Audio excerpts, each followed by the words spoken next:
In a major speech in Atlanta, Georgia, President Biden's endorsed changing the filibuster rules to prevent Republicans from using the filibuster to block voting rights legislation. Biden spoke in Atlanta. I believe that the threat to our democracy is so grave that we must find a way to pass these voting rights bills. Debate them, vote, let the majority prevail. And if that bare minimum is blocked, we have no option but to change the Senate rules, including getting rid of the filibuster for this. Biden spoke in Atlanta after he and Vice President Kamala Harris laid a wreath at Martin Luther King Jr.'s crypt and visited the historic Ebenezer Baptist Church where MLK was pastor. During his speech, Biden referenced King's struggle to secure voting rights. Will you stand against voter suppression? Yes or no? That's the question they'll answer. Will you stand against election subversion? Yes or no? Will you stand for democracy? Yes or no? And here's one thing every senator, every American should remember. History has never been kind to those who've sided with voter suppression over voters' rights. And it'll even be less kind for those who side with election subversion. So I ask every elected official in America, how do you want to be remembered? At consequential moments in history, they present a choice. Do you want to be on the side of Dr. King or George Wallace? Do you want to be on the side of John Lewis or Bull Connor? Do you want to be on the side of Abraham Lincoln or Jefferson Davis? This is the moment to decide, to defend our elections, to defend our democracy. Senate Majority Leader Chuck Schumer is expected to introduce proposals to change the filibuster rules as early as today in an effort to pass the John Lewis Voting Rights Advancement Act and the Freedom to Vote Act. But it remains unclear if Democrats have enough votes due to possible opposition from Senators Joe Manchin and Kyrsten Sinema. Democratic lawmakers drafted the two bills in part because 19 states, including Georgia, passed new laws to restrict voting access in the wake of the 2020 election. A number of voting rights groups in Georgia, including the group Black Voters Matter, boycotted Biden's speech, saying they needed concrete action, not a photo op. Also not there was Stacey Abrams, who's running for governor and is the leading voting rights advocate. We're joined now by Cliff Albright, co-founder and executive director of Black Voters Matter. Also joining us is Ben Jealous, president of People for the American Way, former president of the NAACP. He traveled to Atlanta to hear Biden's address. Welcome to Democracy Now! It's great to have you with us. On this issue, you were on two sides, but you're together on the issue of voting rights. Ben, let's begin with you. Why did you attend the address? Talk about what you think should come out of it. All right, to checking in with my good friend and former cellmate, Cliff Albright. It was important to me to be there to make sure that Biden actually followed through on our demand that he call on the Senate and to quite celebrate when he did. We had been to jail, hundreds of us. We had called the White House, hundreds of thousands of us. We had written the White House, millions of us signing petitions.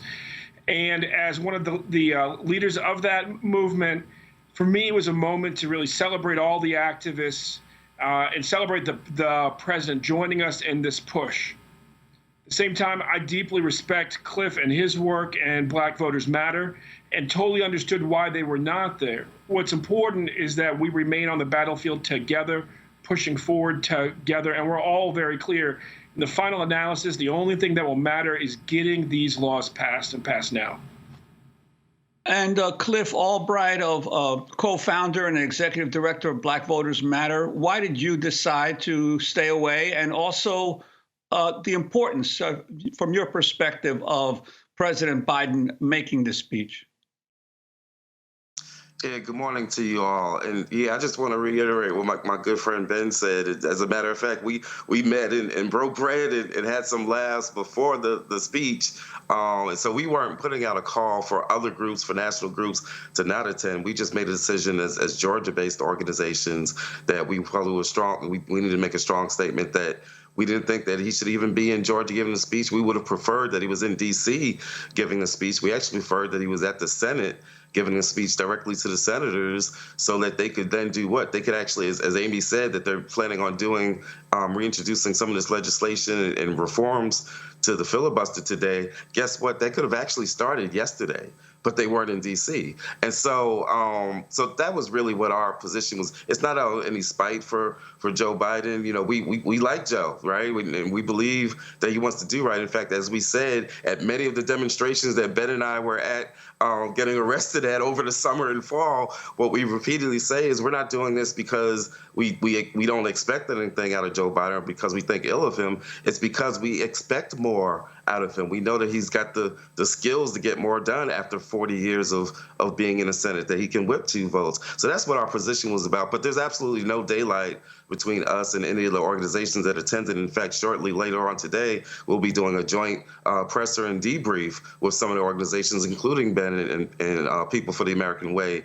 and some of the other organizations that we have been in these streets for months, asking the president to do exactly what he wound up doing yesterday. That speech was a speech that was written by movement.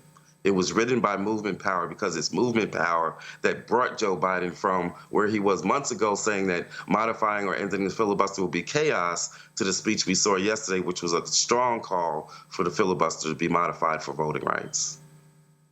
And Ben, I wanted to ask you, the president focused largely on the obstructionism of Republicans on this legislation, but you're a veteran of these civil rights battles. You know that it's not just Republican-controlled states that hold back voter participation. Democratic states like New York and Delaware have very limited provisions for voter participation. In Illinois right now, the Mexican-American Legal Defense Fund is challenging the redistricting proposal of a blue state because it doesn't provide sufficient representation for the Latino population of Chicago. So isn't really voter suppression sometimes a bipartisan issue of incumbents?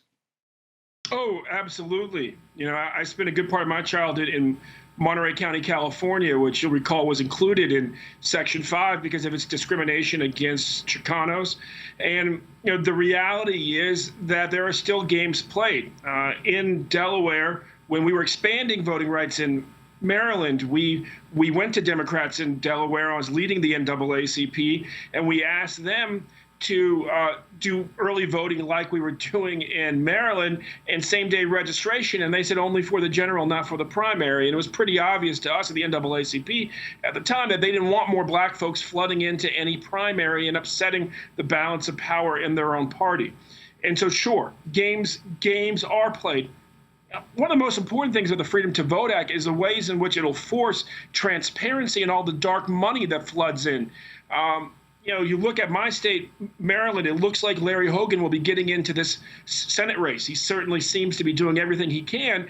And right now, it looks like he would likely beat our sitting Senator Chris Van Hollen.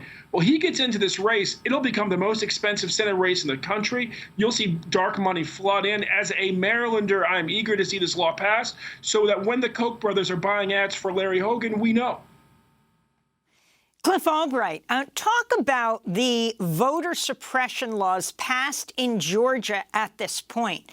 You're talking about ballot boxes being dramatically reduced for the next election, among other things, and then talk about it nationally. Yeah, definitely. Thank you, Amy. Let me say something real quick on the previous question. Some of the members of this Georgia coalition are the Galileo, the Latino organization, Jerry Gonzalez, the Asian Americans Advancing Justice. They've been pushing for more provisions in the voting rights legislation related to language justice, right? And so that's a very issue. I'm glad that you raised that. I just wanted to add that in there on behalf of our Georgia partners.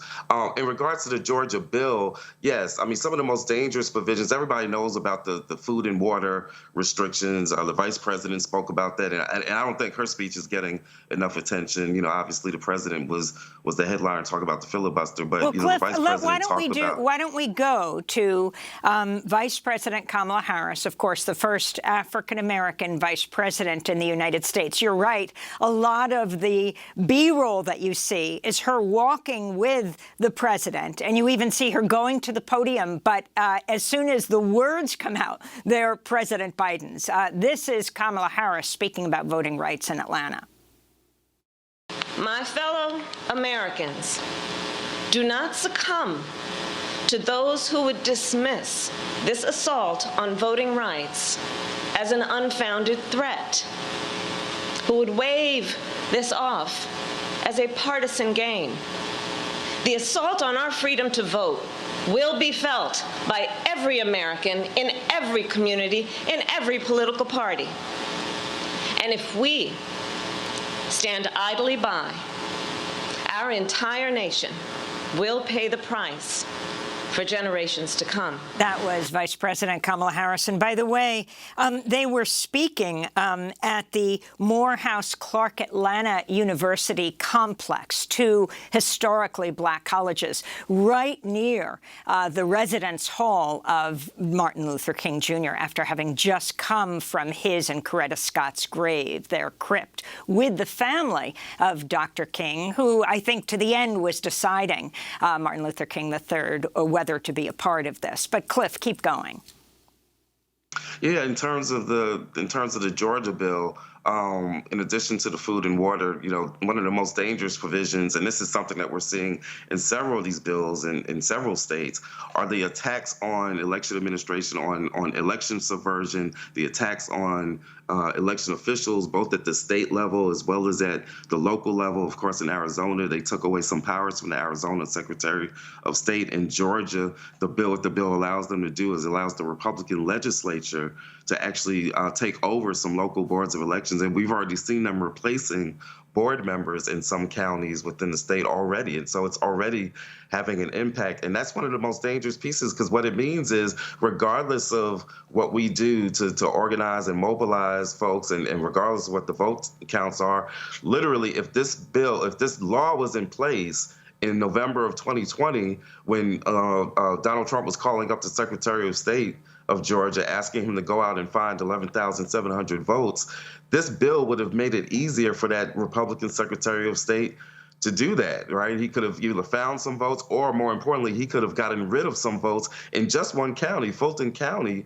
That would have been able to tip the scales of the election. He couldn't do that. Be clear, the Georgia Secretary of State is no profile in courage. He would have done it if he had the power to do it. He didn't then, but they do now because of this bill. That's the most dangerous provision. And then, of course, it gets into other things like, you know, the days of early voting and attacks on vote by mail. In fact, they're trying to go even further, and this is what we got to keep in mind.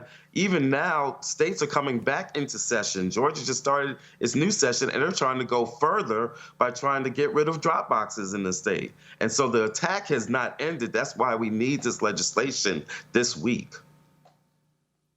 And now, Cliff, some critics have said that President Biden is acting too late, and now at this point that he should have acted sooner. But isn't the history of these battles President Johnson had to be dragged, basically, kicking and screaming to approve the Voting Rights Act. It wasn't, and at that time, he had a huge majority in Congress for the Democratic Party. Of course, there were a lot of Dixiecrats in the Democratic Party at that time that made it more difficult for him. But usually, when presidents decide to take a strong stand, it's after enormous pressure has been put upon them by mass movements, isn't it? Look, at the end of the day, Frederick Douglass told us a long time ago, power concedes nothing without a demand.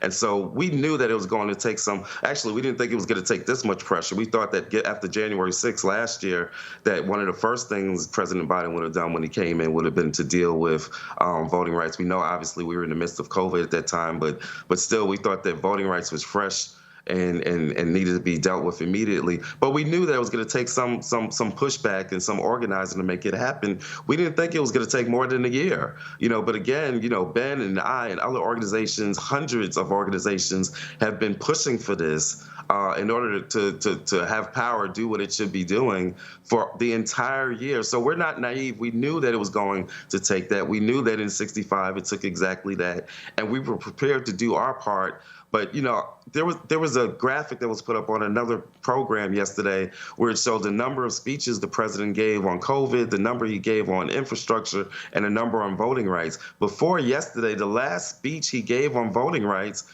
was in July. And so 6 months went by with no action, at least no public or noticeable action on the issue of voting rights, and it was put behind other issues on the list of the agenda, which again, that's what we were arguing for, to move it up in terms of prioritization. So yes, it's late, but I think Dr. King said something like, it's always a good time, it's always the right time to do right. Right now is the right time to do right. If he can follow up the speech yesterday with actions, pressuring Manchin and Sinema, helping Senator Schumer to do so. And it's not just the president. We need other senators that support voting rights to also encourage their colleagues, right? And that's been happening more over the past 2 weeks as more Democratic senators who had been on the fence about filibuster reform have started to come out. Maggie Hassan, Angus King, right? Kane in Virginia. That's what we need to have happen over these next few days as Senator Schumer reintroduces this legislation. Everybody's got a role to play, but we're definitely glad that the president has now leaned in a little bit more in regards to filibuster reform. So let's hear what President Joe Biden said about filibuster reform when it comes to voting rights. Filibuster is not used by Republicans to bring the Senate together, but to pull it further apart. Filibuster is weaponized and abused. While the state legislative assaults on voting rights is simple, all you need in your House and Senate is a pure majority. In the United States Senate, it takes a supermajority, 60 votes, even to get a vote, instead of 50 to protect the right to vote. State legislators can pass anti-voting laws with simple majorities. If they can do that, then the United States Senate should be able to protect voting rights by a simple majority. Today, I'm making it clear, to protect our democracy, I support changing the Senate rules, whichever way they need to be changed to prevent a minority of senators from blocking action on voting rights. When it comes to protecting majority rule in America, the majority should rule in the United States Senate. I make this announcement with careful deliberation, recognizing the fundamental right to vote is a right from which all other rights flow. So that is President Biden yesterday. Ben Jealous, can you explain? The argument is if you carve out for voting rights, then if the Republicans gain power, they'll do this. But if they gain power, they will do it anyway. In 2017, they did a carve-out for Supreme Court justices. They don't need 60 votes. Just recently, you had the carve-out for the debt limit. Can you explain how this would work? Yeah, I mean, to be clear, there's been carve-outs like 160 times in U.S. history. And you're absolutely right. The Republicans have no problem using their power, breaking promises. They've done it again and again. So for us to not use power because we fear them using power is ridiculous. And if only we protect voting rights for one more election, that's critical. Now, the way that this would work, actually, there's many options, Amy. One of the things, when you listen to folks, some folks say, well, I'm not for getting rid of the filibuster, but I am okay with rules reform. It was so important that Amy Klobuchar was there yesterday, who's head of the Rules Committee, because everybody knows there are many ways to do this. You simply could retain the filibuster, but lower the threshold, basically with each round of debate for what it takes to get a vote to the floor until you get to a simple majority. The bottom line is that right now, 40 senators can stop 100 senators from having a vote. And that is absolutely unheard of anywhere else in our democracy. It was not intended by the founders to occur in our Senate. It has brought Washington to a standstill, and it's got to change.